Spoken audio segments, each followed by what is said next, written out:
Olá, estamos aqui em mais um dia de entrevista no canal Rara 360. Dessa vez com a doutora Priscila Furtado.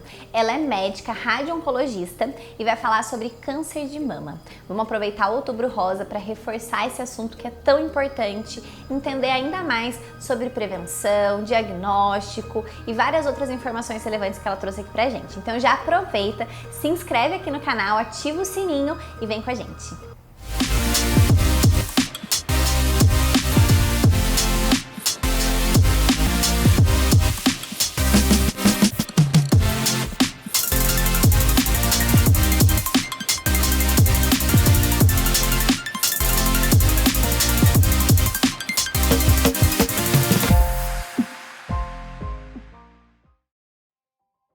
Doutora Pri, seja muito bem-vinda ao nosso canal e muito obrigada por ter aceito o convite.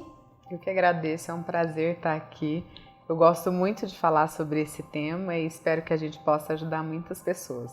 Sem dúvida, essa é a intenção, o objetivo. Bom, antes de tudo, se você quiser se apresentar melhor, falar um pouquinho sobre você, sobre como você entrou, nesse meio e com que exatamente que você atua hoje. Bom, eu sou Priscila Furtado Souza Pasquinelli, sou médica formada há mais de 15 anos e fiz radioterapia. Minha formação de base foi essa. A radioterapia é parte do tratamento de câncer. Então, basicamente foi isso que eu tratei nos últimos 10 anos. Quando o paciente terminava o tratamento, muitos pacientes me perguntavam: doutor, e o que é que eu faço agora para a doença não voltar? Eu estou realmente curado? Eu preciso me preocupar? E como eles tinham muito esses questionamentos, eu busquei a medicina do estilo de vida. Foi até uma coincidência, eu fiz um curso de câncer de próstata e um curso de mama pela Universidade de Harvard e recebi um e-mail sobre isso. Não é uma especialidade regulamentada no Brasil, mas eu fiz o curso e prestei a certificação internacional para dar esse suporte para os meus pacientes, para ter respostas melhores para esse tipo de pergunta. Então, hoje meu foco maior é em câncer de mama. Na minha rotina, o que eu trato, a grande maioria das minhas pacientes são mulheres com câncer de mama.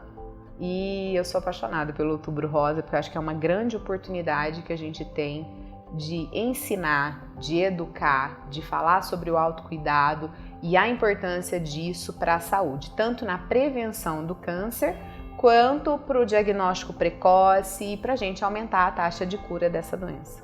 Bom, eu separei aqui algumas perguntas e antes de falar de prevenção e tudo mais, eu gostaria que você explicasse um pouquinho sobre fatores de risco. O que pode aumentar as chances do câncer de mama? Na verdade, não só necessariamente do câncer de mama, mas falando especificamente disso. Quais seriam os fatores de risco? Para câncer de mama, a gente tem os fatores genéticos, mas é preciso lembrar que esses fatores genéticos são mutações, a gente pode nascer com elas, isso é transmitido de mãe para filha, mas esses fatores genéticos, eles são responsáveis por 5 a 10% dos casos. Então, a grande maioria vai estar relacionado a outras questões, como, por exemplo, fatores hormonais, a idade da primeira menstruação. Quanto mais cedo a menina menstrua, maior é o risco.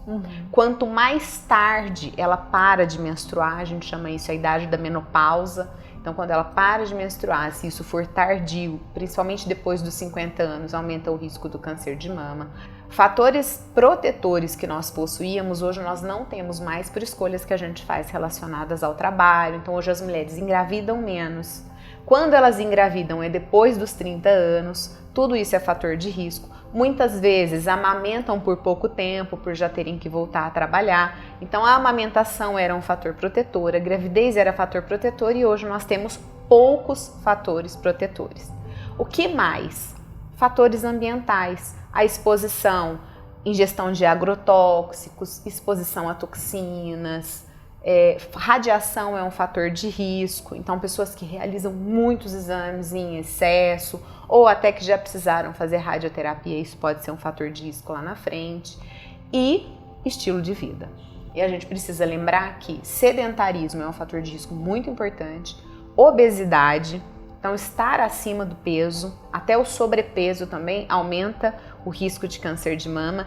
Isso é interessante a gente citar, porque no consultório, às vezes as pessoas têm uma ideia de que câncer é uma doença de gente que tá magrinha, que tá desnutrida, e na verdade não. A obesidade já é fator de risco para vários tumores, um dos principais, o câncer de mama. E uso de bebidas alcoólicas também é um fator de risco. O tabagismo tem sido levantado, mas os estudos ainda não foram muito conclusivos sobre o cigarro. Entendi. Bom, são muitos fatores, né? E se a gente for parar pra pensar, são muitas coisas que estão muito presentes ali na nossa rotina, no nosso dia a dia, que às vezes a gente nem se atenta. Exato. Bom, ok, entendi os fatores de risco. E aí, a partir disso, prevenção. Como eu faço para prevenir, para identificar quais exames eu posso fazer, que tipos de exame, a partir de quando, quem deve fazer? A prevenção começa pelo autoexame. A mulher tem que se conhecer. E muitas vezes a gente vê que na rotina elas deixam de se tocar, não têm essa percepção, não conhecem o próprio corpo.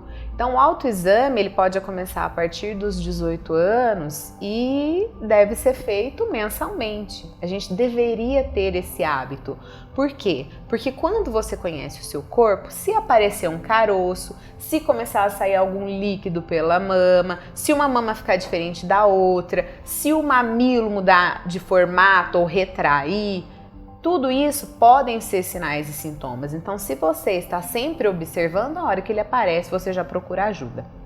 Mas, além do autoexame, a gente tem os exames de diagnóstico por imagem. Quais são os principais para a mama?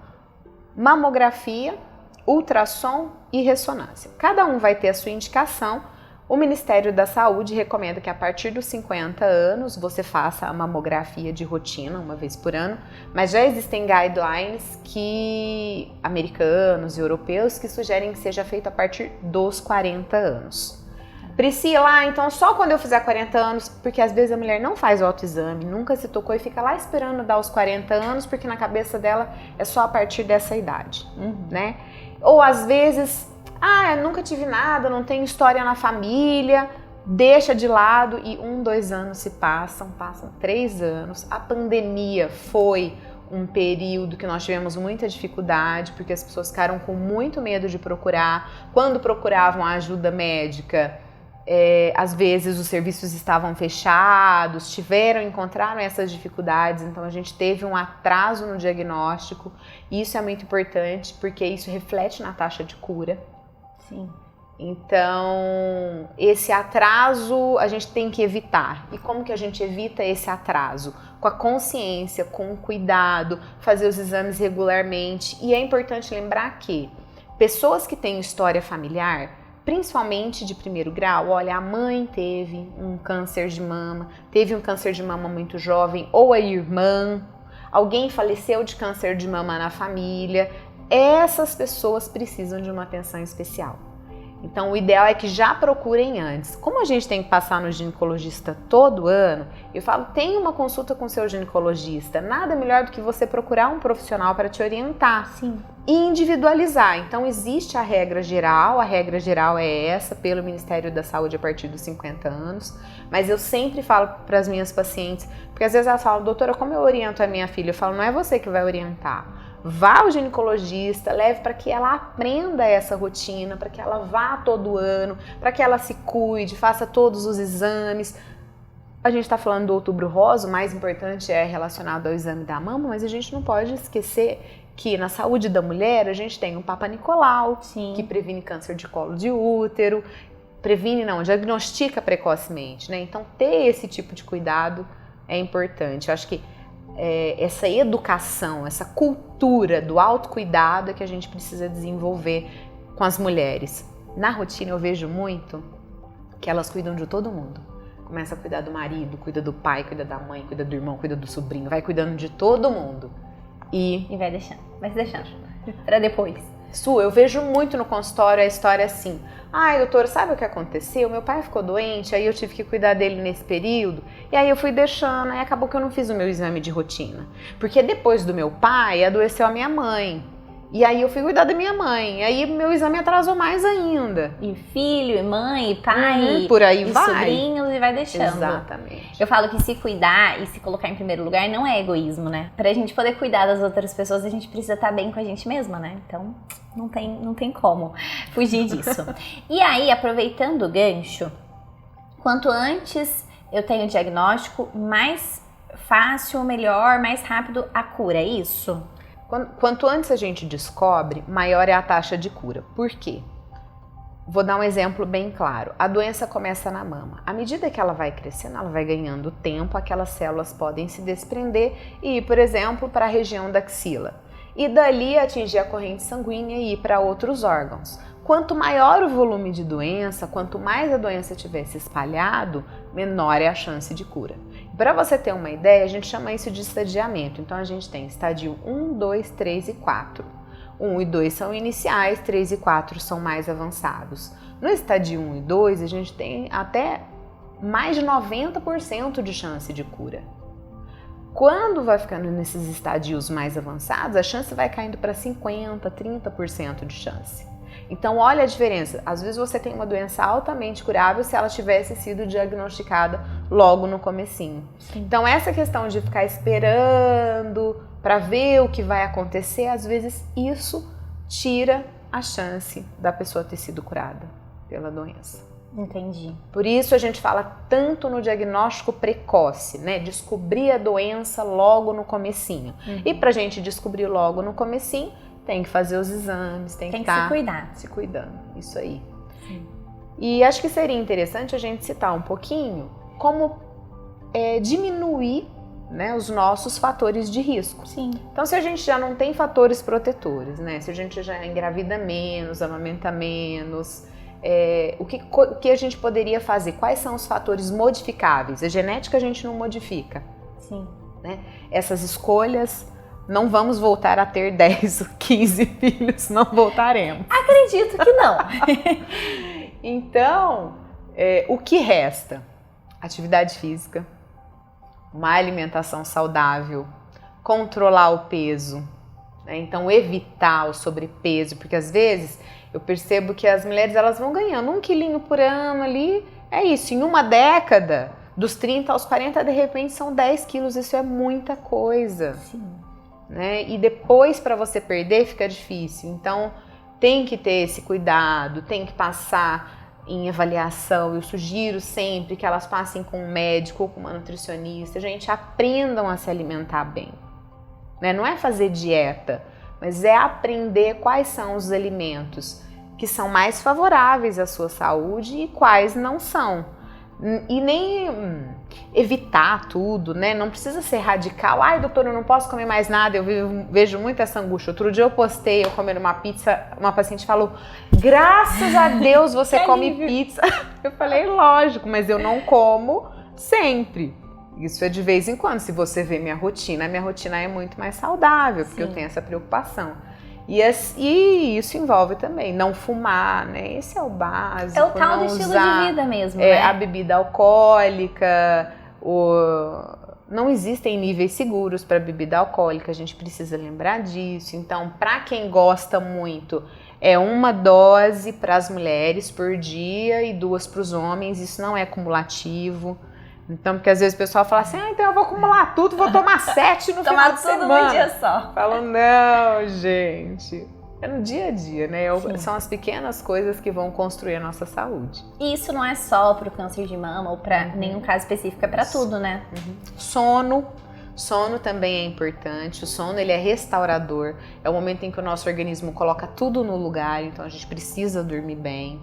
Então as pessoas que têm dificuldade de dormir têm que procurar. Tem que procurar ajuda, não fica enrolando, levando aquilo, sabe? Vai levando com a barriga, dormindo mal, ficando cansado. Não. A gente tem que corrigir. Quanto antes a gente corrigir isso, melhor. E fatores emocionais, o controle do estresse. Hoje a gente sabe que o estresse é um fator de risco. Sim. Eu não citei, né? Mas já é comprovado. Então, eu falo para as minhas pacientes, descubram algo que te dê sentido na vida, algo que te faça mental, bem, né? Sabe, todos os dias, faz algo que você gosta, algo para você, Isso é importante, a gente sair desse ritmo acelerado, né? E viver o momento. Por isso que a meditação, mindfulness, todas essas questões estão tão em alta, porque realmente fazem bem e ajudam a melhorar a nossa saúde. Eu falo que é muito mais fácil cuidar da saúde do que cuidar da doença. Sem dúvida, com certeza. Só que muita gente acaba deixando, né? O que você falou, aquela correria da vida vai deixando, só que a conta lá no final é bem mais alta. Exatamente. É bem mais cara. Bom, que bate-papo mais gostoso, foi muito bom, agregou demais. E é o que eu acabei de comentar, né? Eu acredito que isso não seja só pra cuidar da saúde, pra não ter uma doença específica, é pra tudo, é pra vida, é ter um estilo de vida mais saudável, pra gente viver melhor realmente, né? Exatamente. Bom, eu acredito que é isso então. Nossa, ficou bem esclarecedor. Eu agradeço mais uma vez você ter aceito o nosso convite. Eu tenho certeza que vai ajudar muita gente. A intenção é que as pessoas compartilhem esse vídeo para cada vez mais gente ter informação. Graças a Deus, hoje em dia, informação a gente tem. A questão é colocar tudo isso que foi falado aqui em prática, né? Exatamente. E no dia a dia, começa aos poucos. Eu falo para as minhas pacientes, não adianta acordar e daqui para frente agora eu vou ter tudo. Não, começa escolhendo cada exatamente. Dia. Vai comer uma fruta hoje, acrescenta um legume ali no seu almoço, faz no dia caminhada. seguinte, exato. Escolhe, sabe, faz num horário que você gosta e por aí vai. Sim. Acho que é dessa forma. Um passinho de cada vez. Isso mesmo. Bom, muito obrigada mais uma vez e até a próxima. Espero te ver aqui mais vezes. Obrigada.